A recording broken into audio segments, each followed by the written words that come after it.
Hi అండి అందరికీ. ఎలా ఉన్నారు? నేనైతే చాలా బాగున్నానండి. ఈరోజైతే లాస్ట్ ఇంటర్నల్స్ అయితే జరుగుతున్నాయి. ఈ రోజుకి లాస్ట్ అయిపోతాయి. మాది 5 సబ్జెక్టులు అయితే ఉన్నాయండి. 5 సబ్జెక్టుల 4 అంతే రాసినాను.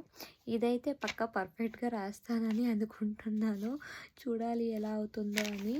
ఎందుకంటే 10 మార్క్స్‌ది అంటే అబ్సెంట్ అయిన టైంలో, ఎందుకంటే ఇల్లు కట్టిస్తా ఉన్నాం కాబట్టి అక్కడ చూసుకోవాలి, కాలేజ్‌కి పోవాలి అండ్ పిల్లలతో చూసుకోవాల్సిందే.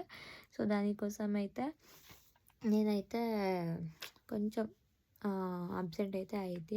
ఆ టైంలోనే మ్యామ్ అయితే ఆహ్, చేసినారు ఇది టాపిక్కు. సో చూడాలి ఎలా అవుతుందో అని నాకైతే క్యూరియాసిటీస్‌గా ఉంది ఇది సబ్జెక్టు. అదొకటి చదువుకుంటే అయిపోతుంది. అందుకే ఇప్పుడు టైం అయితే 3 గంటలండి. 3 గంటలంటే 2 గంటల నుంచి చదువుతా ఉన్నాను. 2 మార్క్స్, 5 మార్క్స్‌వి అండ్ 10 మార్క్స్‌వి కూడా చదివితే అయిపోతుంది ఇప్పుడు. సో తొందరగా చదవాలి. ఏం చేస్తారు? కొంచెం కష్టమే కానీ ఇష్టంగా చదవాలి అంతే. థ్యాంక్ యూ అండి. నెక్స్ట్ వ్లాగ్‌లో అయితే కలుద్దాం. నెక్స్ట్ వ్లాగ్‌లో అయితే నేను ఏం చేస్తా ఉన్నాను, కోర్స్ చేస్తా ఉన్నాను, ఎన్నేండ్లు ఉంటుంది కోర్సు అనేది నేను మీకు చెప్తా. Thank you.